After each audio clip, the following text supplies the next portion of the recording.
Hola a todos, soy Alejandro Saavedra y esto es Observatorio Social. Nos encontramos en esta oportunidad con Agnieszka Céspedes, candidata con el número 16 por Victoria Nacional. Bienvenida, Agnieszka, ¿cómo estás? Muy bien, muy agradecida por el espacio, Alejandro, muchas gracias. Gracias a ti por venir. Agnieszka es madre de dos hijos en edad escolar, especialista en gestión privada, tiene más de 15 años de experiencia, por lo que me indican los apuntes acá. Tengo el gusto de conocerla, es activista en favor de los derechos de las familias, de la educación, de los niños, de los adolescentes, fundadora de ANAPEF, que es una iniciativa ciudadana que vela por los derechos de los niños y de las familias para el acceso a una mejor educación. De verdad es una labor encomiable la que has realizado durante este tiempo, Agnieszka. Cuéntanos un poco más, ¿cómo nació la iniciativa de ANAPEF?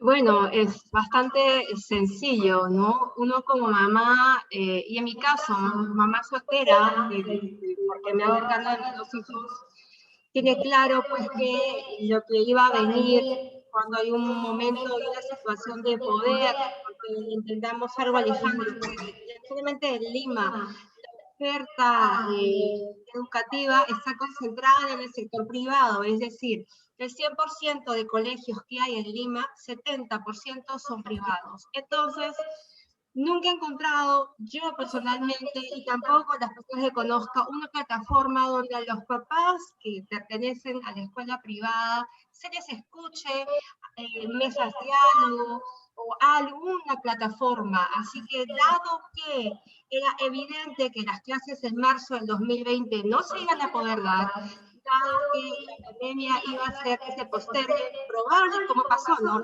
Un tiempo bastante largo, no vi respuesta en los colegios, así que decidí, como dirían coloquialmente, tomar el toro por las astas y decir, algo acá, vamos a empezar a hacer las cosas bien, así que empecé esta iniciativa ciudadana, estando yo sola, con un solo post donde invitaba a más personas a unirse, así que así fue como creció. Y en 30 días ya teníamos más de 130.000 familias, ¿no? Creció bastante grande. Yo misma hice mis primeras llamadas a los medios presentándome, yo misma redacté la primera carta del presidente Martín Vizcarra, grabé videos que solté, ¿no? Y así fue como se comenzó esta lucha, con bastantes acciones, sin importar las trabas o barreras que hemos tenido, ya digo hemos, porque es un equipo conformado por papás, ¿no? Que hemos tenido a lo largo del 2020. Hay mucha burocracia en el Estado, el famoso elefante mastodónico, lento y burocrático, donde todo es la carta, el memorial, el oficio, la espera, ¿no? Entonces, nosotros los que venimos de gestión privada, no nos gusta el espera que yo lo pueda leer y son 30 días hasta que te respondo y te respondo el día 29 en la noche, más o menos. No nos gusta, ¿no? Porque estamos acostumbrados a la agilidad, a la gestión rápida y a avanzar, avanzar, avanzar. Entonces, dado que había tantas trabas, no fui por un frente, nada más que el Ministerio de Educación, los medios y el Congreso. Avanzamos por tres frentes en simultáneo, ¿cierto? Porque lo que buscamos no era nada más la pensión justa, era que sí, nos cobren por el servicio nuevo que nos estaban dando, efectivamente, que no vulneren el derecho a la continuidad de la educación de ningún niño, ¿cierto? Y que todos estos chicos que habían migrado ya a la educación pública sean también atendidos, porque lo que no sabemos es que han estado cerca de un mes y medio o dos con el tutor de bienvenida sin hacer clases. Es verdad. Y hay dos puntos ahí que me han parecido súper interesantes. Uno, ¿a qué consideras que se debe el éxito rápido de la iniciativa? Es decir, ¿cómo evalúas tú de dónde procede una respuesta tan dinámica, tan enérgica de los padres que normalmente han sido, valgan verdades, en promedio bien quedados con la educación? Se había caído en la mala costumbre de ponerlos en el colegio pagar la pensión y ya dar todo por sentado. Entonces, ¿qué ha cambiado en el padre de familia moderno que está buscando algo más? Eso es lo primero que quería preguntarte. Y lo segundo, también que nos contaras un poco para que todos conozcamos tu experiencia en el sector privado, que la has mencionado en 2 o 3 ocasiones y que ha sido de vital importancia para generar un contraste con la burocracia estatal. Entonces, también para que el público y tus potenciales electores conozcan un poco más de tu trayectoria. Cuéntanos. Sí, por supuesto. Yo creo que todos los papás en el fondo tienen claro cuando se cometen abusos, pero lamentablemente el temor a uno, el que dirán, el temor a las represiones dentro de los colegios, porque sí, debo reconocer que algunos papás por pertenecer al grupo han tenido sanciones, han tenido intimidación, entonces esto generado pues que llegue a un punto de ebullición. Es como que tú aguantas, aguantas, aguantas y basta que haya un clic, un momento en que alguien dice algo y dice hasta acá. Esto de acá no lo toleramos más. Es por este clic que todos salen, ¿no? Porque todos deben estar sintiendo, o la mayoría, pero no voy a decir todos, debieron haber estado sintiendo lo mismo. Es la injusticia, es me quedé sin trabajo, ¿no? Porque me han puesto suspensión perfecta. ¿Cómo voy a pagar el colegio? ¿Cómo el Estado va a ayudar a la educación? Porque el Estado siempre ha considerado la educación como un costo, pero es una inversión. Y el hecho de no haber invertido en educación es lo que tenemos ahora, ¿no? Una abundante corrupción, un Estado que es egoísta, personas que piensan en sí mismos y cómo lucrar durante un momento de emergencia y de pandemia. Este es el resultado de una educación por más de 30 años deficiente, que no generó buenos ciudadanos. Entonces, si no nos damos cuenta de eso, pues claro, vamos a seguir viendo esto como la ruleta, ¿no? El sinfín. ¿Cuándo va a salir el país de este problema? Nunca, pues, porque nunca viste la educación como una inversión. Pero bueno, los papás de acá les llegó. Así es. Entonces empezaron a saltar, te pongo que lo diga así, de la manera más sencilla, les llegó. Entonces todos empezaron a decir, un momento, pero si yo te estoy pagando una pensión completa y tú me estás dando la mitad de las clases que te estoy pagando, porque no es gratuito, ¿no? Entonces, ¿por qué te las estoy pagando? ¿Se entiende? ¿Me escuchas? Sí, se entiende, se entendió perfectamente. Y es que, bueno, en verdad también hay algo que tenemos que cambiar como consumidores en el Perú, no solo para el tema educativo, es que somos probablemente campeones mundiales pagando mucho por muy poco, sea por educación, sea por comunicaciones, sea por salud, sea por todo. O sea, pagamos, por ejemplo, en el tema de educación, pensiones altísimas para recibir un nivel que es prácticamente el estatal en otros países, ¿no? Efectivamente, tenemos una de las pensiones más caras de la región, tenemos la cuota de ingreso o la cuota de inscripción más cara de la región, ahí sí puedo decir que somos el número 1, ¿no? Y claro,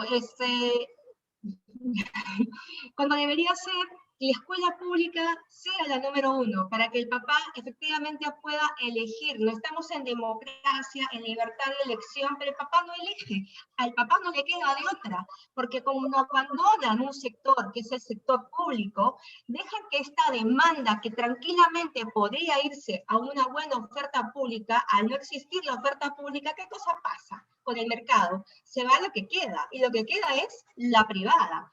Por eso la cifra, 70% de escuelas privadas solamente en Lima. Exacto. Y para complementar, te pregunté hace un momento justo sobre tu experiencia en el sector privado. Cuéntanos un poquito sobre eso. Claro. Bueno, trabajo en marketing hace ya, no sé, más de 15 o 16 años. La verdad que ya perdí la cuenta porque trabajo de estudio, con sus pausas, por supuesto, por el mismo tema de trabajar y estudiar, complicado es a veces.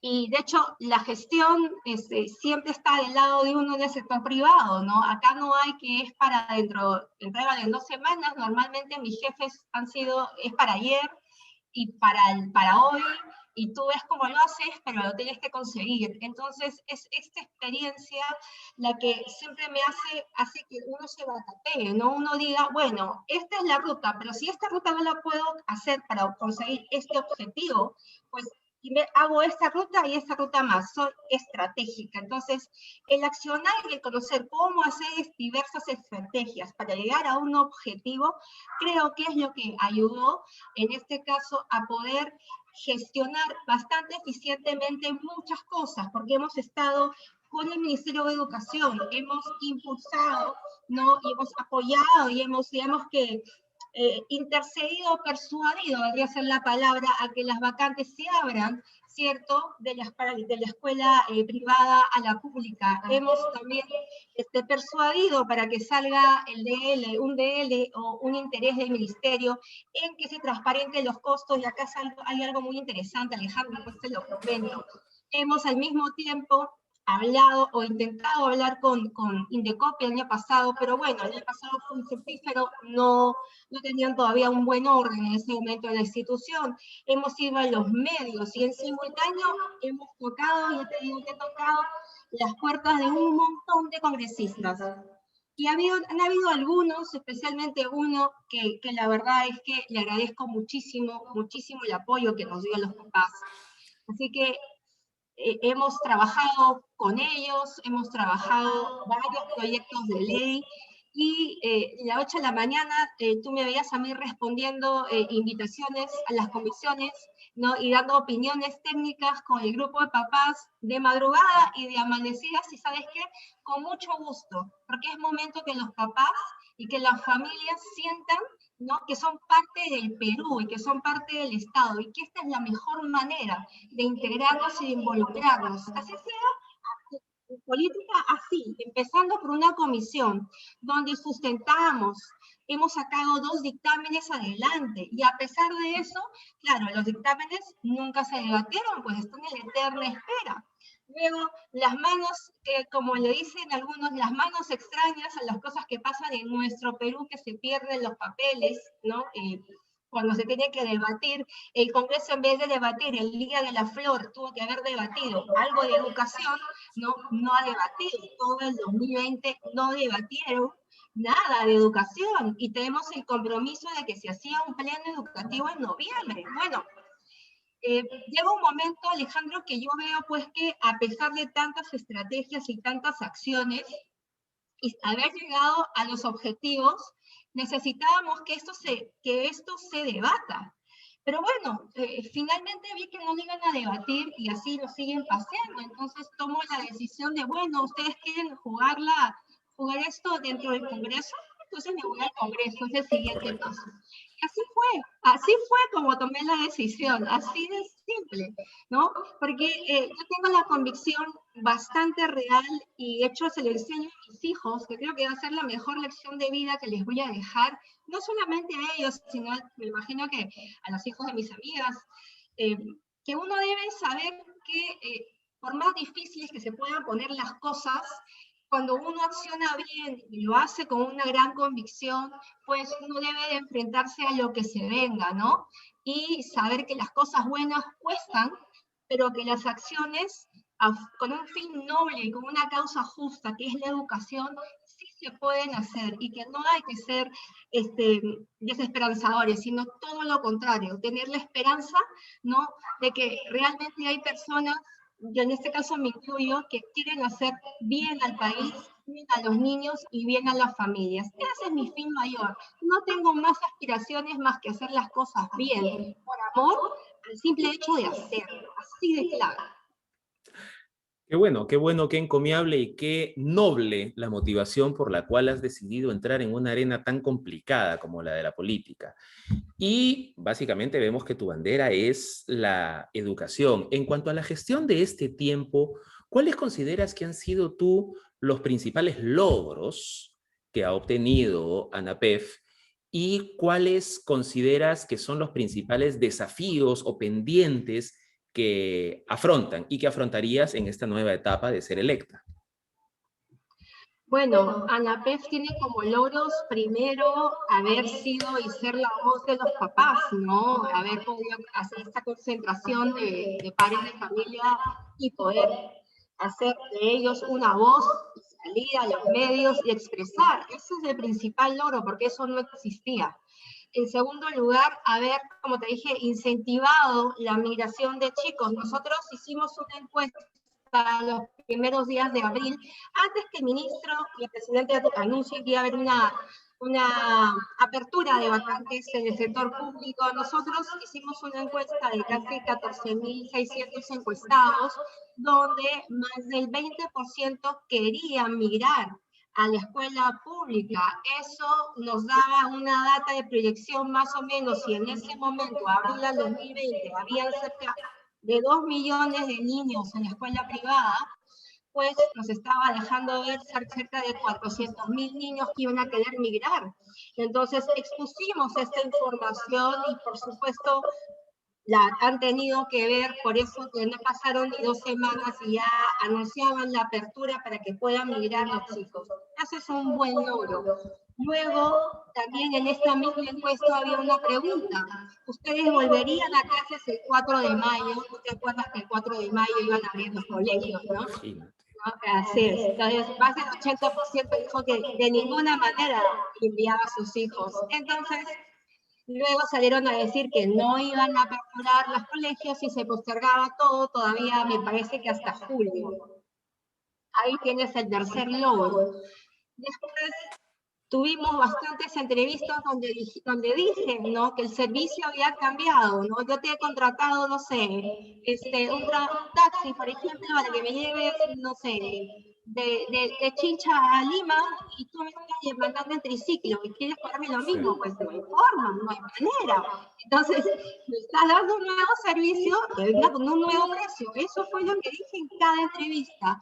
Es por eso que se generó entonces que el ministerio nos escuche y proponga y saque este decreto legislativo, que es el 1476, que le pedía a los colegios que transparentes y sus gastos, sus costos fijos y variables, y también le permitía al papá pedir la cuota de ingreso, porque nosotros reunidos con el ministro en su momento le explicamos, claro, usted puede decir que se vayan, pero si el papá ha pagado una cuota de ingreso o de inscripción, Alejandro, porque le han cambiado de nombre, no eran los colegios, se dicen cuota de inscripción, Siempre ha hay forma de pagado su cuota de voltearlo. inscripción.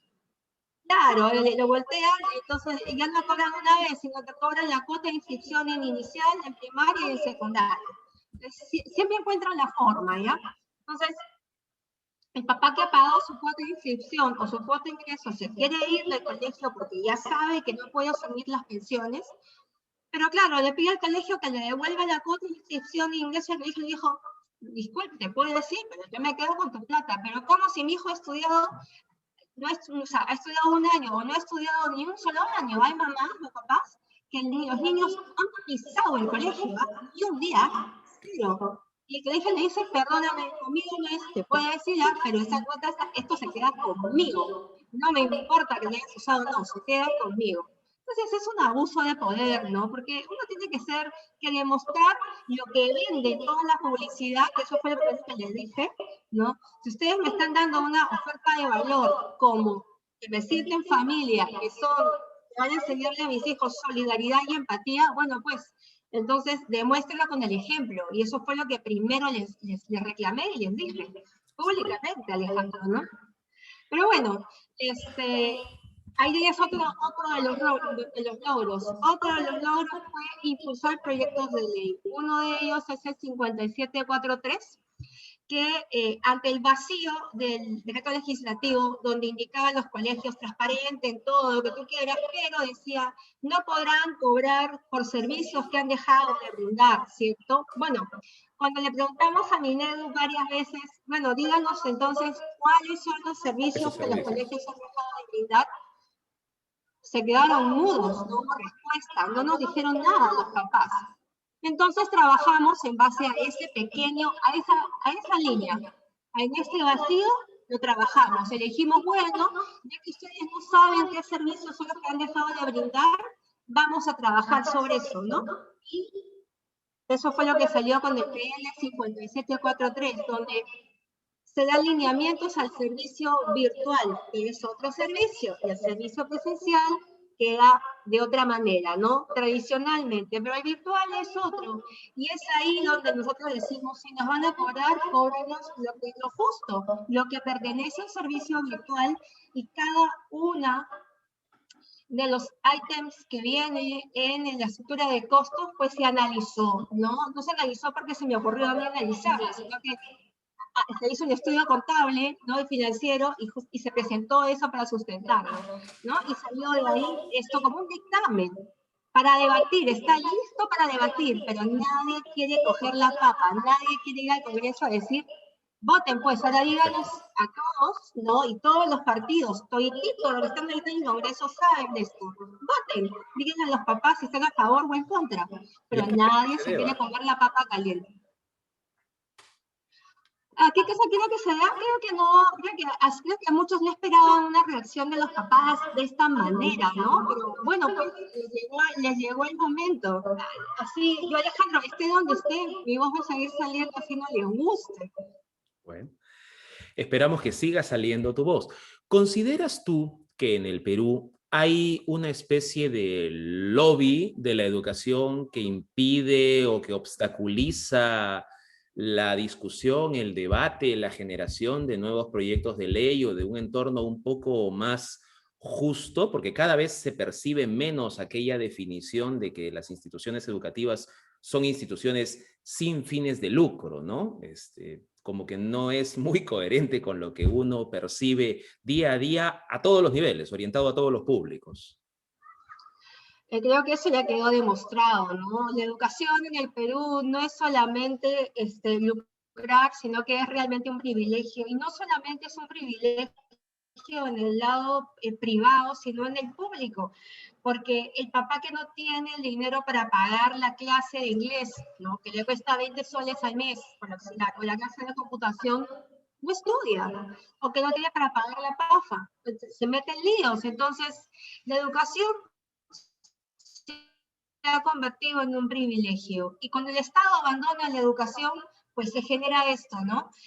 El lucrar con un derecho, el lucrar con, no importa si el papá ha perdido el trabajo, le ha dado COVID, quedó el niño huérfano de madre, no importa, es págame, tú ya ves cómo pagas. Lo siento mucho, o me has pagado impuntual, porque hay papás que han podido pagar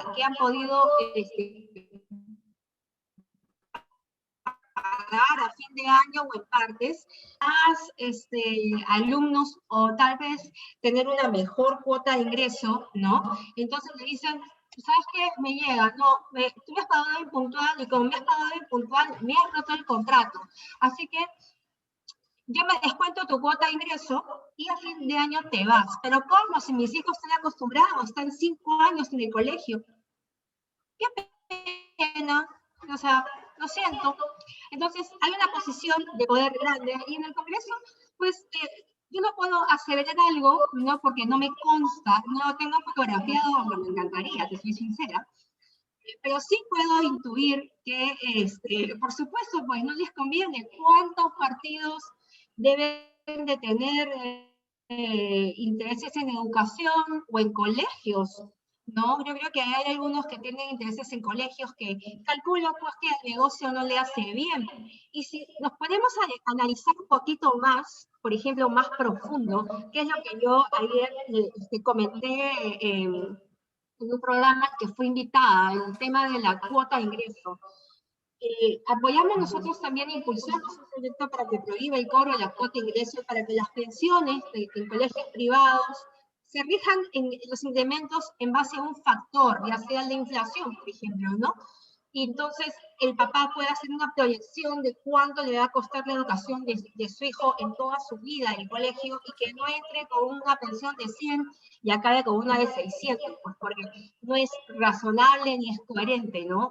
Al final es un atrapa, es como que venga acá, te voy a cobrar esto, te ponen el garrote en las piernas con la cuota que quieres ir allá y te quieres ir, no puedes, ¿no? Te quedas atrapado. Entonces, Es bastante interesante que cuando analizamos todas las estructuras de los colegios, porque tenemos casi todas las estructuras de los colegios, hay una partida que no aparece por ningún lado, pero mira, han podido dar descuentos.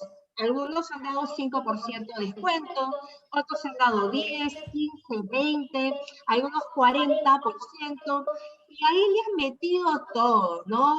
La depreciación, el alquiler, el pago de todos los profesores, lo que estamos de acuerdo, eso no se debe de tocar. Han puesto las vacaciones, todos los gastos, todos los costos, ¿no? Si van a hacer mantenimiento, si van a construir algo, si van a hacer, no sé, pues el hueco, el jardín, todo. Bueno, al parecer han demostrado también que no necesitan la cuota de ingreso porque con las pensiones les basta para Les poder basta y mantener. sobra. Así Exacto. es. Así que, Ahora, ¿dónde queda la cuota? bueno, ¿dónde quedó la cuota? Podemos hacernos algunas ideas. Ahora, surge aquí un debate, que es un debate que vas a afrontar en el Congreso, eh, respecto del papel del Estado. ¿Qué tanto puede, qué tanto debe intervenir el Estado en cuestiones regulatorias, en cuestiones de incentivos? ¿Se deberían regular las pensiones? ¿No se deberían regular? ¿Se deberían brindar un incentivo? ¿Se debería dejar que el mercado se regule solo? Nos vamos a encontrar en este Congreso con bancadas de todo el espectro político, desde la izquierda más recalcitrante y el intervencionismo estatal absoluto, hasta el liberalismo más completo que te diga simplemente esto es libre mercado, ¿no? Como si se tratara de, no sé, las compras en algún supermercado. Entonces, ¿cuál es el balance? ¿Cuál es la cima entre dos abismos en la que debería posicionarse el Estado desde tu punto de vista en cuanto al control, bueno, no control, o la política de precios para las instituciones privadas? Sean nidos, colegios o universidades, institutos o universidades. Mira, yo creo que ningún extremo es bueno, ¿no? Yo no estoy en contra de la empresa privada, pero estoy en contra de absolutamente cualquier abuso, ¿no? Cualquier abuso. Entonces, tenemos que ver algo, ¿no? El mercado no se va a autorregular si tienes predominantemente una oferta privada tan grande, tan, tan cohesionada, están bien cohesionados, ¿no? Y donde nadie se ha atrevido a decirles ni pero, ¿no? Porque es como que, hey, si me tocas, se malogra tu educación, porque yo te estoy ayudando, porque tú no puedes dar educación. Bueno, entendamos algo, ¿no? La educación es el único servicio público, y parece que no les gusta la palabra, servicio público brindado por privados que no tiene un regulador, porque todos los demás sí lo tienen. Entonces, hasta ahí puede llegar el Estado y es la obligación de que lo haga. ¿Por qué? Porque tiene que regular este servicio público, no el precio. Nadie le va a decir cuánto va a marginar por su precio. Si quiere marginar 100, 50 o 30, que lo haga. El papá tomará la decisión, ¿no? Pero el servicio público sí se va a regular, especialmente por el tema contractual, especialmente cuando el servicio cambia o varía, como ha pasado ahorita, ¿no? Y no hay un ente que regule. Esto tiene que cambiar, porque pandemia vamos a tener, Alejandro, probablemente, lamentablemente, unos 2 años más. Así que tiene que haber un ente que regule la educación por la calidad, por el servicio. Así no les guste, señores, es un servicio público, no es un pasaje de avión, no es un chocolate ni un televisor. Es un servicio público que no se los haya dicho en 30 años, pues lo lamento. Se los voy a decir todos los días si quieren en la mañanita, ningún problema. Sobre lo demás, soy consciente que el mercado se tiene que autorregular, pero para que el mercado realmente se autorregule, primero hay que incentivar la oferta pública, ¿cierto? Y por otro lado, dado que la educación, Alejandro, ha cambiado, y a mí no me cabe duda que debemos aprovecharla para dar un salto, ¿no? Y que este salto fortifique la calidad educativa y la educación llegue a más niños. Entonces, en ese sentido, es uno, tengo una propuesta de escuelas concertadas, de inversión pública y privada, para que haya educación de calidad a un precio bastante razonable. Hay una propuesta también para que la educación virtual tal cual, donde que existen plataformas muy buenas, de muy buena calidad de educación virtual, entren al mercado a competir. Bueno, ya que tienen que el mercado se autorregule, pues bienvenida a más competidores de buena calidad y a competir se ha dicho. Esa va a ser la mejor manera invirtiendo en la educación pública. Claro, y este nuevo contexto es tal vez una oportunidad para reinventarnos en muchas cosas, el ingreso de nuevos agentes a la competencia, tal vez el potenciar el homeschool. Hay muchas formas en las cuales uno no tenga que tomar la decisión entre o pública o someterse a todo el abuso del privado.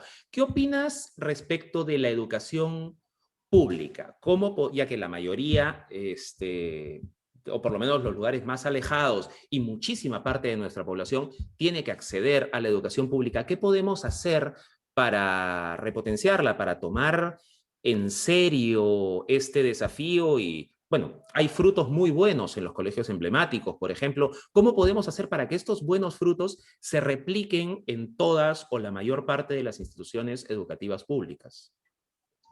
Bueno, primero tenemos que entender que la geografía de Perú es muy diversa y muy compleja, y que hay que ver a la educación pública como el lugar ideal para educarse, ¿no?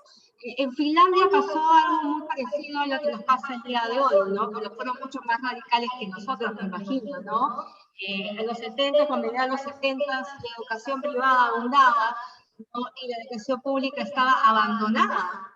Bueno, Finlandia decidió, por ejemplo, estatizar toda su educación para que los que estaban en el gobierno fueran a la escuela pública y de verdad que se pusieran camiseta y dijeran, no, hay que invertir en educación.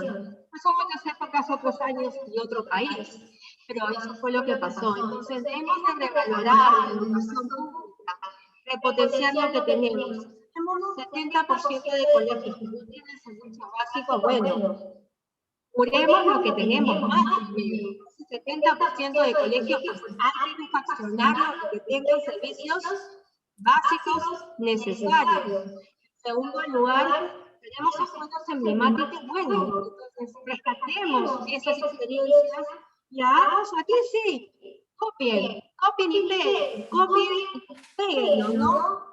Repitan formatos que sí funcionan, repitan experiencias que sí funcionan. Y en otro lado, en el lado rural, es mucho más complicado, porque los chicos tienen que caminar 4 o 5 horas para llegar a un colegio, ida y vuelta, exponiéndose. Pues yo ahora sí incentivaría lo que es la escuela siempre siempre y cuando se use esta red dorsal que tenemos y porque nuevamente fue más concesionada, no le llega a los chicos la conectividad, ¿cierto? Y por otro lado, Alejandro, yo no sé si sabías, Perú tiene una oferta de electricidad, una oferta eléctrica y energética no le llega a los que más la necesitan. Hay mucha gestión por hacer. Tenemos los recursos, sí, tenemos el dinero también, pero no hay gestión. Entonces, sin eso, vamos a poder seguir todos la misma vaga de oro sin poder salir adelante.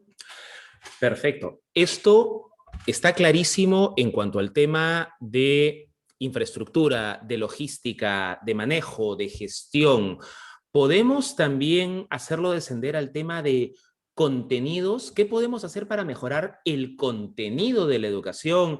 El tema de la malla curricular, los distintos enfoques que han sido tan debatidos en estos últimos años, la participación de los padres en la delimitación o la programación de este enfoque. ¿Qué tanto consideras tú que debería ser activa o no la participación de los padres? ¿Hasta qué punto dejarles esta labor al Estado o hasta qué punto debe ser algo concertado? Me parece que que llega el momento en que sea algo concertado, ¿no? Educación de calidad son niños bien alimentados, con las herramientas necesarias, que estudien en un lugar digno. Un lugar digno quiere decir pues que el techo no se te venga encima, ¿no? Exacto. Y que tengas donde lavarte las manos. Maestros motivados, maestros revalorados, maestros capacitados, que trabajen una jornada y que tengan un sueldo digno y que estén bien pagados. Y sin duda padres de familia. ¿Por qué? Porque los padres de familia están en nuestro derecho, en la Constitución también, en involucrarnos en la educación de nuestros hijos. Así que llegó la hora de que se junten con las asociaciones de papás. Los papás tienen que hacer más asociaciones, ¿no? Y de tener un momento en tener una confederación de asociaciones de padres de familia que opinen sobre la educación. Mira, desde el tema de los libros escolares hasta el tema de la currícula. Hoy te puedo decir que el currículo escolar no es lo que debería de ser, que hay cursos que tienen que volver, como la cívica, la formación laboral, la filosofía. Entonces, están sacadas hace más de 10 años la filosofía y la cívica, que son los cursos primero que te dan este amor por el Perú y segundo, las a pensar por qué me están haciendo esto, y te dan este pensamiento crítico.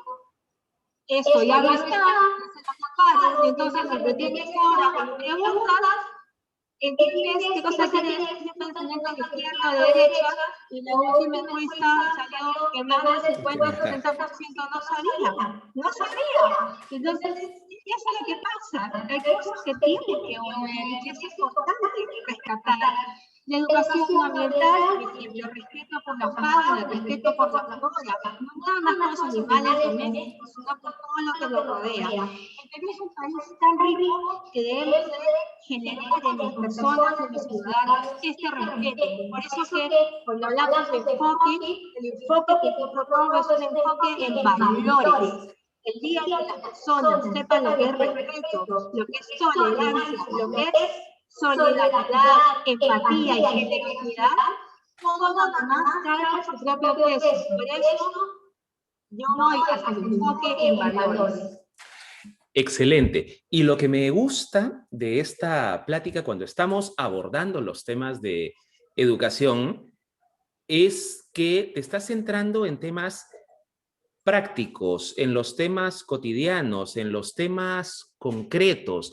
Noto cuando se aborda el tema educativo a nivel colegios particulares y a nivel especialistas en educación de los ministerios, que existe una desconexión total, porque mientras los especialistas en educación de muchísimos colegios particulares te hablan de una formación, todo es global whatever, understanding no sé qué cosa, achievement, etcétera, porque prácticamente todo lo manejan en inglés ahora.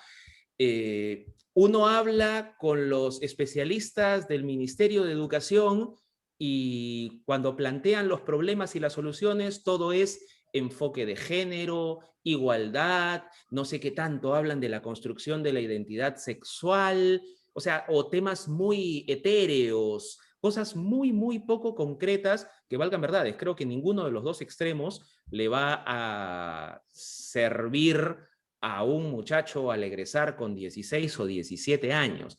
¿A qué crees que se deba tú esta desconexión y esta caída en los dos extremos que, valgan verdades, han demostrado que ninguno de estos dos extremos sirve? Probablemente, Alejandro, a la falta de comunicación con los padres de familia. Yo creo que sí han tenido a los padres de familia como un ente importante en cualquier comunicación, toma de decisiones. Esto no estaría pasando el día de hoy, no estaríamos viviendo lo que hoy vivimos. Lo que yo tengo para acordar y para dar propuestas, yo lo dije antes, lo digo hoy, ¿no? Si quieren tomarlo en cuenta para hacerlo, yo feliz, todo lo que sume, llévenselo, se lo donan, lo regalan. Feliz lo hago, porque así soy, me gusta hacer cosas. Es más, le propuse al ministerio que por favor, primera vez que hace como un mes y medio lo vengo diciendo, imprima los cuadernillos, el PDFs que les han dado los papás de la escuela pública, todo el 2020, ¿no? Y las familias estaban corriendo, imprimiendo los cuadernillos, los PDFs, perdón. Entonces, si ya tienen ese material, listo. Exacto. Lo han corregido, ¿no? Porque encima venía con formas gráficas, ¿no? Y eso de paso, el aprende en casa debería ser aprende en línea, porque las clases son en línea. Entonces dije, impriman esos PDFs, ¿cierto? En cuadernillos, déjense a los papás, para que no gasten, ya lo tengan para hacer el seguimiento en la casa. Lo otro es, abran un canal de YouTube, ordénenlo bonito, pónganlo por grado, ¿cierto?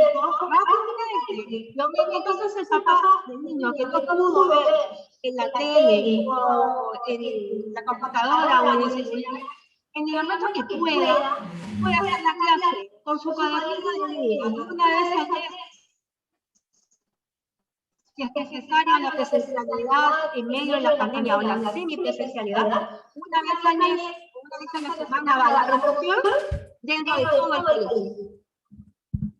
Una promoción por día. Eso fue un planteamiento que les hice. A ver si lo tomo.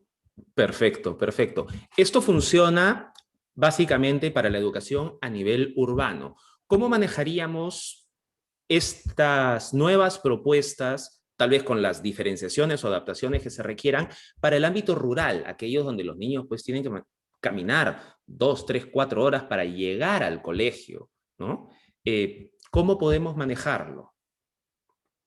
Primero, hay que fiscalizar la entrega de tablets. Tú sabes que si bien el proveedor ya entregó las tablets al ministerio, y el ministerio no ha cumplido siquiera con entregar el 50% de tablets a los chicos justamente de las zonas rurales. Entonces, necesitan tener tecnología. Sin tecnología no van a poder hacer las clases. Lo primero sería que entreguen esas benditas tablets. Segundo, creo que te lo dije al principio, ¿no? La escuela no tiene que ser siempre la tradicional. La tradicional es ir todos los días a la escuela, sentarse y hacer las clases. No, probablemente puedan hacer los chicos en la escuela rural la semipresencialidad, ¿cierto? De su casa, con estos cuadernillos, con sus tablets que ya vienen con los programas insertados, y me parece que se encargan de manera solar, así que no necesitan equipo eléctrico para este caso. Y una vez a la semana, o 2 veces a la semana, ir al colegio para que hagan una supervisión con los profesores que lo avanzado o no avanzado. Esta sería una buena solución, una buena salida. En el caso que las vacunas lleguen, Dios mediante lo permita, ¿no? Y vean lo importante que es la vida y la vacunación, puedan pues darse las clases presenciales, pero de todas maneras en la escuela rural yo creo que es importante evaluar muchas alternativas. Una, por ejemplo, lo de colocar antenas refrigeradas centrales. Yo no sé por qué las pusieron, ¿no? Es mucho más sencillo que estar comprando tablets. No se les ocurrió ponerlas en cada colegio, porque se supone que en las escuelas públicas están cerca de los alumnos, ¿verdad? Exacto, exactamente. Y los alumnos no llegan a la televisión, no era más fácil poner una antena repetidora desde el colegio y que transmita la señal. Bueno, es que muchas veces las soluciones más prácticas y las más sencillas son las últimas que se le ocurren a quien debe implementarlas. Ahora, este diagnóstico, esta visión que tú tienes de la educación, prácticamente coincide con cada uno de los distintos sectores de los cuales tenemos que preocuparnos de nuestra realidad actual, porque esto que estamos viendo en la educación se repite en la salud, se repite en la seguridad, se repite en la economía. ¿Cuál es la visión que tú tienes del país como está actualmente, luego de un año de emergencia sanitaria, en sus distintos aspectos, en la economía, en la seguridad, en el trabajo, en la formalización, en el tema de la corrupción? ¿Cómo ves a nuestro país y qué esperanza le ves a nuestro enfermo? Bueno, nuestro querido Perú está en coma, ¿no? Creo que no es muy difícil saber eso. Es un país y estamos en coma.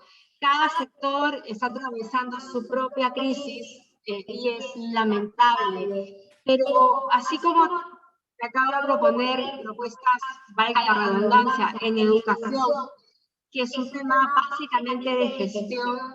Si te das cuenta, para mí, el núcleo de un país son las familias y es la educación, ¿no? No decía la abuelita, así de simple, siembra mal y cosecharás mal. Así es. Bueno, pues siembra bien y cosecharás bien, ¿no? Entonces cosecharás bien, ¿no? Ya no va a haber corrupción, ¿no? Va a haber una mejor economía. Por ejemplo, en el tema de salud, se perdieron la idea de el médico de cabecera y atención primaria de salud. No, eso quedó de lado. Si todos quedes en la casa y ya cuando está por morir, vienen al hospital. No. Increíble. La atención primaria quedó de lado, entonces es importante, y ahora dentro del plan es que existan centros de atención primaria a nivel nacional, pero no solamente para el COVID, sino para cualquier enfermedad. Es mucho más sencillo curar si es que eres diagnosticado a tiempo. Pero fuera de eso, se necesita, creo, gente global, gente con ganas de hacer las cosas, con voluntad.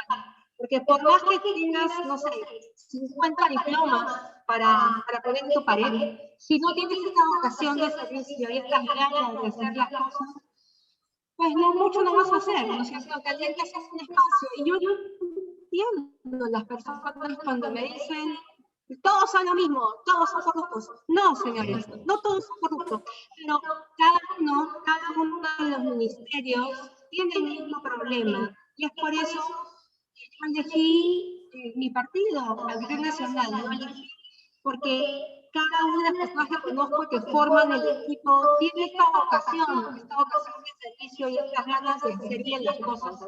Cada uno especializado, ¿no? En economía, para reactivarla, ¿no? No quiere decir que vamos a echar todo al tacho y se va a ir, no, no. Lo que tiene que corregir se corrige. Y lo que funcionaba bien, pues se repotencia. ¿Cómo hacer, por ejemplo, para la corrupción que le está costando la vida a miles de peruanos? Bueno, acá viene lo que dijo yo, que es modificar los artículos de la Constitución. ¿Cómo qué? Que la corrupción sea un delito de lesa humanidad, o sea, aparte de la inhabilitación de por vida en cargos públicos para alguien que se encuentre cometiendo un delito de corrupción. Pero si tú te das cuenta, Alejandro, absolutamente todos los problemas que tenemos se originan porque no existe una conciencia cívica ciudadana. Y eso se logra de una sola forma, que es educando. Perfecto. Has mencionado un tema muy sensible dentro de las propuestas de tu candidato presidencial, que es justo el tema del cambio de constitución. Si estamos hablando de los delitos de corrupción, que son delitos que hay que tipificar, ¿no sería preferible trabajar con cambios en el Código Penal al respecto sin tocar la Constitución, ya que podríamos ponerla en riesgo al exponerla y al abrirla a un cambio de constitución, que no creo que sea necesario, exponerla a los manejos de otros partidos que quieren prácticamente refundar el país? No creo que queremos... Sí, no, eso es otra cosa. A ver, cambio de constitución no es. Cambio, debería ser un update, ¿no? Una actualización de la constitución, ¿no? Nuestra idea no es cambiar la constitución, sino así como tenemos que actualizar, y todos vamos actualizando, ¿no es cierto? Cada 10 años, cada 5 años, tú te das cuenta que todo se actualiza en la vida. La Constitución también necesita actualizarse para poder enfrentar lo que uno como ciudadano y la familia y todos vivimos día a día. Entonces es importante una actualización. Claro, habría que realizar enmiendas. Ahorita acabamos de tener una actualización de la Constitución donde se... Enmiendas, exacto, como se hace en Estados Unidos que se hacen las enmiendas. Básicamente eso, creo que sí es necesario, ¿no? Perfecto, perfecto. Y respecto de esas enmiendas, porque son temas que se debatirían en el Parlamento, mencióname 2 o 3 que tú consideres esenciales o importantes de discutir dada nuestra situación actual y dado los resultados que venimos obteniendo gracias a la Constitución que actualmente tenemos? ¿Qué mejoras introducirían? Mira, yo no soy constitucionalista, porque te mentiría, me estaría metiendo un zapato que no es el mío, pero me puedo adelantar con lo que sí ha dicho Victoria Nacional, ¿no? Que es colocar a la corrupción como un delito de lesa humanidad y colocar al Internet como un servicio también y como un derecho del ser humano o de o las personas o los peruanos, ¿no? Como un derecho, un servicio público. Eso sería importante. Que no deja de lado que deben los privados, ¿no? Pero que sí se ha considerado como un derecho. Perfecto, perfecto. Eso está súper interesante y es muy importante. Ahora bien, muchos partidos proponen cambios sustanciales a nuestra Constitución. Tú, desde tu perspectiva como ciudadana, porque, o sea, aún estás entrando en política, pero aún no eres política, debe ser por eso que hablas de una manera tan lógica y tan práctica. Entonces, tú como ciudadana preocupada por tu país, ¿qué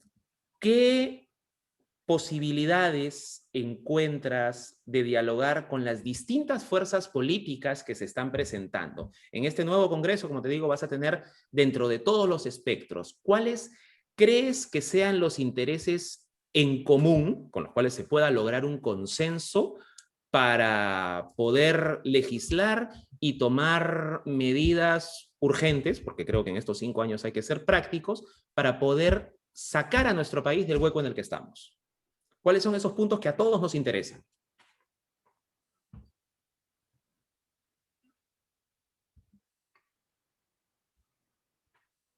¿Me copias?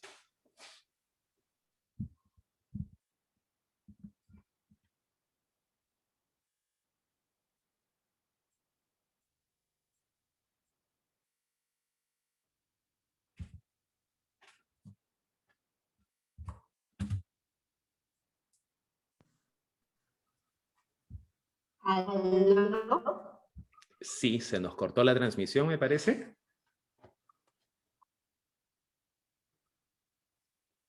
Perdón, sí, ¿ves? Por eso, el internet está pésimo. Es parte Precisamente. de acá en Perú. Precisamente, tenemos un internet garantizado al 10%.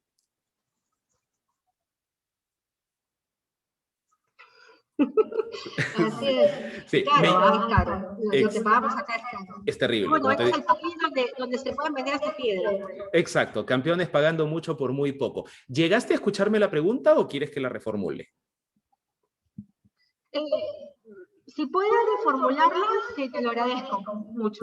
Sí, perfecto. O sea, básicamente para estos 5 años en los cuales tenemos que ser prácticos para sacar al país del hueco en el que estamos, ¿cuáles crees que sean los puntos en común o los puntos esenciales con los que puedas dialogar con las otras bancadas con las cuales te vas a encontrar en el Congreso? ¿Qué es lo que nos interesa a todos en este momento? Bueno, yo vengo con una propuesta de trabajo multipartidario y de cohesión, ¿no? Eso de tener un Congreso, digamos que dividido y polarizado, creo que lo debemos de descartar de la cabeza, porque lo que va a ocasionar va a ser más de lo mismo, un Congreso que se dedica a pelearse y a debatir el Día de la Flor, en lugar de estar pensando en los ciudadanos y en lo que todos necesitamos, ¿cierto? Si tienes un enfermo en coma y necesitas trabajar con los mejores y poder concentrar las mejores propuestas. Uno no puede ser todista, ¿no es cierto? Porque si es todista acaba siendo totalitario. Y eso no lo queremos. Queremos que cada líder pueda dar lo mejor que tiene de su partido y de esa manera poder hacer una concentración buena de ideas, ¿cierto? Tú eres bueno en esto, ¿cierto? Tú eres bueno en esta parte, tú eres bueno en este sector. Bueno, hay que hacer una cohesión. Yo la verdad es que no tengo problemas con hablar con ninguno. Yo soy pro unificar, pro trabajar en equipo y no tengo ningún problema. Así que mi naturaleza es la de diálogo y es la de vamos a liderar y vamos a hacer que todos participemos, porque no estamos trabajando por nosotros, estamos teniendo una gran responsabilidad que es levantar a un muerto, casi muerto de la cama, y para eso se trabaja en equipo, ¿no? Si no, es trabajo en vano. ¿Con quiénes se puede hacer esto? Yo creo que con todos, me parece que todos tienen las ganas de hacer bien al país, con diferentes enfoques o métodos, ¿cierto? Pero todos quieren hacer bien al país. Así que me imagino que una buena mesa de diálogo, llegar a consensos, ¿cierto? Y avanzar, porque acá lo que se trata es problema, solución, objetivo, que avanza, 1, 2 y avanza. Pero claro, esa es mi manera de ver las cosas. Y quien no quiera, pues, ¿qué se va a hacer? No quiere, nosotros seguimos, se va a hacer lo que el pueblo necesita, no lo que yo quiera o lo que el Estado quiera, es lo que el pueblo necesita. Básicamente, así de simple. Perfecto. Hablando de lo que el pueblo necesita, uno de los puntos esenciales en este tiempo es la falta de seguridad. Otro debate con el cual te vas a topar en el Congreso, el tema de endurecimiento de penas, deportación de extranjeros que delincan, pena, incluso hay algunos que han planteado pena de muerte para el sicariato o pena de muerte para funcionarios corruptos cuya corrupción cueste vidas. Nos hemos topado con candidatos con estas propuestas a lo largo de estas entrevistas. ¿Cuáles serían tus posturas y cuál sería tu voto cuando se vote cada una de estas iniciativas en el Congreso? Mira, yo soy un amante de la vida y estoy bastante segura que una muerte no se debe pagar con una muerte. Correcto. No estoy a favor de la pena de muerte, más sí soy mucho más drástica. Por ejemplo, las penas deben ser acumulativas, eso de que te culpen por la que más años tiene, la verdad es que no funciona, ¿no? Eliminaría los beneficios y los indultos clasificales para los delitos, no sé, de asesinato, de robo. Yo creo que hay que cumplir sus penas y ser acumulativas. Y en el tema de la inseguridad por los extranjeros, bueno, pues claro, ¿cómo van a ver si ese extranjero que está ingresando, en este caso precisamente de los venezolanos, ¿no? A los que tengo varios amigos, que se paso, muy buenas personas, puedan revisar sus antecedentes. Si Perú rompió diplomacia con Venezuela, entonces no tienen este flujo de información para saber a Pepito Pérez tienen que ser que no ingresa. Entonces, si no tienen acceso a esa información, esto aplica en cualquier sentido, en cualquier sector, no tienen cómo filtrar. Entonces, primero, mandaría un embajador de vuelta a Venezuela para tener este filtro, ¿no? Y empezaría a sacar a toda la gente que sí tiene antecedentes, que comete delitos en el país. Porque vamos, cualquier persona, cualquier extranjero que viene acá y que comete un delito, pues sí, ¿no? Es extraditable y debe salir del país porque está acá como invitado. Y por otro lado, si Perú no quiere retomar relaciones diplomáticas con Venezuela, bueno, pues es su vecino Chile, que acaba, que ha mandado a su embajador de vuelta y puede tranquilamente trabajar un acuerdo bilateral de cooperación y decirle a Chile que por favor, mira, de esta lista de, no sé, 10.000 personas, ayúdame a saber cuáles sí tienen antecedentes. Listo, asunto arreglado y va filtrando. Bueno, básicamente se trata de un tema de gestión que se ha dejado de lado bastante en este tiempo y que se ha agravado por un debilitamiento sistemático de nuestras fuerzas del orden. ¿Qué podríamos hacer para fortalecer nuestra Policía Nacional que ha sido tan golpeada hasta por iniciativas gubernamentales recientes? Bueno, es responsabilidad de esas iniciativas reivindicar a la policía, porque la policía fue la primera que salió y sin tener la seguridad dio la cara y son miles de los que han perdido la vida. No, yo creo que todos recordamos el caso del soldado, si es que no me acuerdo, que creo que reprimió nuevamente a un chico que estaba incumpliendo la cuarentena, y en lugar de felicitarlo, lo habían sacado de su puesto, ¿no? Sí, terrible. Cuando lo que estaba haciendo era poner orden, ¿no? O el policía que fue atropellado y nunca se supo No qué pasó pasó nada. con eso. No pasó nada, ¿no? Nuestro país es un país lleno de injusticias y poco solidario a veces. Y nuevamente, la conciencia cívica, ¿tú ves qué tan importante es la educación? Definitivamente. Definitivamente. Veo entonces, por muchas de las cosas que nos has comentado, que eres una persona con una formación en valores bastante tradicional, que es, desde mi punto de vista, algo bueno porque es lo que nos ha venido funcionando como humanidad durante miles de años. Se están planteando muchos temas que responden a una agenda de debate hacia lo que se llama progreso, ¿no?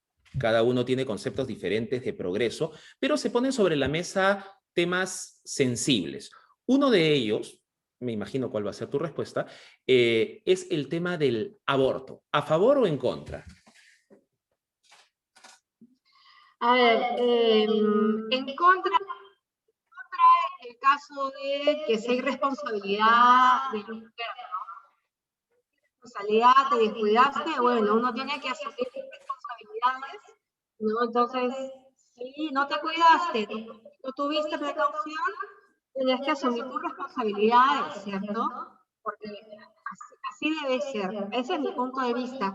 Pero en los casos de violación, donde la mujer no ha querido, ¿no? Tener relaciones y ha sufrido más bien abuso, creo que sí debería ser permitido, ¿no? Porque estaría victimizando a victimizando a la víctima. Y eso en ningún sentido está bien, ¿no? Y mucho más con las niñas, más del 70% de mujeres que salen embarazadas son niñas menores de 12 años. Entonces, tú te imaginas una niña de 12 años que ha sido abusada, no tiene idea de lo que es un embarazo todavía, probablemente su vida está en riesgo, obligarla a tener un niño. ¿Quién va a Correcto. cuidar a ese niño? Esa es la Va a postura, ser una buena. ¿esa es la postura oficial de Victoria Nacional o es tu postura personal? De debatirse este tema, ¿votarían en bloque? Esa es mi postura personal. Esa es mi postura personal. Como partido, ¿se ha tocado el tema en agenda? Como partido, nosotros tenemos claro que las niñas violadas deben de ser protegidas, ¿cierto? Y no deben ser revictimizadas. Y la respuesta a la mujer que no se cuidó, bueno, pues no, ¿no? Ya, correcto. Pero sin duda me vas a mandar a hacer mi tarea y voy a ir a hablar con todos entonces para saber realmente ¿Cuál va a ser la cuál postura va a venir a ser oficial? la postura final oficial, ¿no? Ya. ¿Conoces cuál es la postura de George al respecto o no? No la conozco, te mentiría. Son tantas posturas y son tantos temas que estamos viendo que este precisamente no lo he tocado con George. Perfecto. Respecto de la protección de la niña víctima de violación, que es un delito que creo que a todos se nos encoge el corazón cuando escuchamos de esta triste realidad, ha habido dos candidatos presidenciales, creo que más, pero dos que han formulado entre sus propuestas de manera concreta el tener como especies de centros de acogida. Uno lo llamó cunas salvadoras desde antes de su postulación, el otro centros de acogida para recibir precisamente a estas víctimas, atenderlas, proveerles de asistencia médica, psicológica, alimentación, precisamente para evitar que aborten y luego facilitarles el proceso de adopción. ¿Sería una iniciativa con la cual tú podrías estar de acuerdo? ¿No? No, definitivamente Aunque la no. niña No, sí quiera. escuché. Si la niña quiere, es diferente. Ya. Yo Sí, creo que uno no comenta. debe de imponer, ¿cierto? Porque para eso estamos en libertad, pero es una niña y ha habido un abuso. Yo creo que acá los que van a tener la última palabra van a ser los papás, como siempre digo, Deberían. pero uno no debe victimizar a la niña, porque los niños no tienen por qué pasar por momentos que no corresponden a su edad, ¿cierto? Entonces, en lugar de estar pensando en cómo hacer mejor la vida de una niña que ha sufrido violación, mandarla a un hotel o a un centro de acogida, no debemos de pensar en cómo educar a niños o a hombres que no comitan Totalmente. estos delitos y en el caso de violar, que las penas sean tan drásticas para que no se les pase por la cabeza nuevamente cometer una violación, ¿no es cierto? Tener una policía mucho más eficaz y eficiente, ¿cierto? Y el tema de gestión de los posibles casos de abuso que hay, porque a veces los chicos faltan al colegio, ¿no? Y los maestros o los doctores pueden avisarle al Ministerio de la Mujer probablemente que el niño está faltando, pero ¿quién hace este seguimiento? ¿Quién se da cuenta si la niña está faltando porque está siendo abusada? Este vacío genera estas consecuencias, ¿no? Niñas abusadas que faltan semanas al colegio. En el colegio se pueden ver muchas cosas, hasta estas. Perfecto. Hay dos temas ahí sobre los cuales no quiero perder la hilación. El primero mencionaste que en el caso de las víctimas menores de edad, la decisión, la última palabra deberían tenerla los padres. En Europa, países como España, por ejemplo, se está aprobando o por aprobar legislación para que las niñas, creo que a partir de los 12 años, puedan ser libres de abortar sin consentimiento de sus padres bajo cualquier causal. ¿Estás de acuerdo con este tipo de medidas o no? No, creo que nuestro país todavía está en pañales para tener este avance, ¿no? Nosotros tenemos que regirnos bajo la madurez de nuestros niños. Creo que no estamos todavía listos. Que en un futuro pueda darse, yo creo que se puede dar, pero Pero, primero empecemos a lo básico, ¿no? A lo básico, a lo necesario, que Europa nos lleva pues 50 o 100 años de avance en educación. Así que sí, primero pero avancemos con eso. un niño de 12 años acá es igual que una niña de 12 años acá es igual que una niña de 12 años en Europa, ¿no? O sea, la pregunta es por qué flexibilizar unas cosas y otras no. Digo, si a los 12 puedes abortar, podrías sacar una licencia de conducir, podrías tomar alcohol y podrías votar también, porque quiere decir que ya eres lo suficiente maduro Bueno, para tomar eso, por esas ejemplo, decisiones. eso pasa en Argentina, ¿no? Que a partir de 16 ya puedes votar, por ejemplo. Pero tú sigues siendo menor de edad, ¿no? Entonces, pongámoslo claro, ¿no? Si la mayoría de edad es a los 18 y los papás somos responsables de nuestros hijos hasta los 18, pues que sea para todos, ¿no? Exacto. Entonces, ¿para qué somos papás? ¿Para qué somos papás?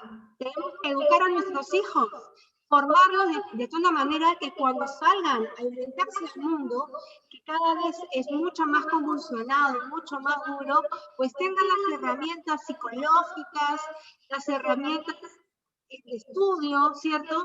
Para que puedan enfrentarse a ese mundo. No los hagamos madurar antes de tiempo. Que los niños sean niños, que los adolescentes vivan su adolescencia. Por eso la formación del ser humano es tan importante, todo en su momento. Antes de volar, tienes que aprender a caminar. Antes de correr, lo mismo, ¿no? Porque si no, pues seguiríamos intentando hacer girar un triángulo y así no es, ¿no? Se tuvo que hacer la rueda. Exactamente, exactamente. Nos está ganando el tiempo. Quisiera finalizar con dos preguntas. La primera es el proyecto político al que te has sumado, Victoria Nacional. ¿Qué busca? ¿Cuál es su perspectiva? ¿Cuál es la visión que tienen de país? ¿A qué aspiran tanto al Ejecutivo como al Legislativo? Por supuesto, mira, el eje de Victoria Nacional es primero la economía familiar, mejorar la economía de las familias, tiene clarísimo eso. Luego es repotenciar la salud el eje educativo está dentro del plan de gobierno, lo que es la inseguridad. Ahí tenés los 4 principales ejes de lo que es la historia nacional. Somos un partido de centro, eso quiere decir que no nos vamos ni con la izquierda ni con la derecha. Somos un partido que valora lo que está en la Constitución, que es una economía social de mercado, que la economía social de mercado no se ha visto como tal, porque nada más se ha visto una partecita que es mercado, pero la equidad social se dejó de lado. Entonces, nosotros vamos a enseñar y vamos a transmitir lo que es una economía social de mercado, ¿no? No con mano dura, pero sí con mucha gestión, con las cosas simples y claras, porque la gente no quiere mucho floro, ¿no? Quiere que las cosas se las digan y se entiendan fáciles. Y más que floro, accionar. Nosotros en Historia Nacional lo que queremos y lo que vamos a hacer son acciones, más que palabras. Tienes que ver las acciones. Yo misma vengo con un acúmulo grande de acciones feliz y lo sigo haciendo todos los días. Contigo acá sigo sacando ideas y propuestas. Y ese es el espíritu de George, el espíritu que todos acompañan. Acciones, no palabras. Buena gestión, no buen floro. Política simple, política rápida y eficaz. Eso es. Excelente, Agnieszka. Y la última pregunta va por el tema de la representación. Sabemos que los congresistas son los representantes del pueblo. Cada congresista electo ha asumido un compromiso con la gente que le ha dado su voto y se compromete a representarlos. ¿A quiénes representa Agnieszka Céspedes? ¿A qué sector de la población representas y con quiénes te comprometes a velar por sus intereses en caso de ser elegida congresista? Quisiera que te dirijas a ellos, les comentes, nos digas a quiénes representas y les hagas la invitación para darte la confianza. Bueno, muchas gracias. Yo represento absolutamente a todas las personas que quieran votar por mí. No hay discriminación ni sesgo, desde el tío hasta la abuela, la mamá, el papá, el amigo, el que tiene hijos y el que no tiene. A los chicos o a los jóvenes que probablemente tengan hijos de acá a 15 años, o de repente al abuelito que dice esta vez sí voy a votar porque me gustó y me cayó bien. Yo represento a la educación, al bien por la educación. Quiero trabajar por y para los niños, básicamente eso. Y accionar en pro de eso. Lo que me tome, el tiempo que me tome, el trabajo que me lleve. Yo la tengo clara, no tengo otra cosa en la cabeza. Con eso, para mí, lo que es el Perú y todos sus problemas, eso van a solucionar. Entonces, señores, el día que les pregunten en qué momento se malogró el Perú, por no usar otra palabra, fue el día que dejó de importarle la educación. Ese día se malogró el Perú. Así que ustedes tienen mi corazón y mi convicción. Si eligen votar por mí, para que yo los represente esta vez y luego del Congreso, van a seguir contando conmigo porque mi voz, Dios gracias, no se ha acabado y yo sí creo que necesitamos tener más papás y más ciudadanos que se involucren en política sin antecedentes, sin cosas turbias y que quieran trabajar por el país. Así que este 11 de abril, si se acuerdan, porque se acuerdan de Agnieszka, marquen la campanita de la Historia Nacional y escriban el número 16. Muchísimas gracias, Agnieszka, de verdad. Gracias por tu tiempo, gracias por la buena disposición para dialogar, para responder preguntas. Me imagino que por ahí a las redes sociales nos van a estar llegando algunas otras más, así que me imagino que te invitaremos antes del 11 de abril alguna otra vez para tratar temas que nos interesan a todos, básicamente, porque a fin de cuentas este país lo conformamos todos, independientemente de banderas políticas, ideologías, todos somos Perú, ¿no? Te agradezco muchísimo, muchísimo por tu tiempo y te deseo la mejor de las suertes para este 11 de abril. Muchas gracias, Alejandro. Igual para ti, que te vaya muy bien, mucha suerte, muchos éxitos y cuídate bastante. Listo, gracias, Agnieszka. Y bueno, a todos Gracias, nos ustedes, vemos. gracias, nos vemos. Y para todos, esto fue Observatorio Social. Nos vemos en nuestra próxima edición. Hasta luego.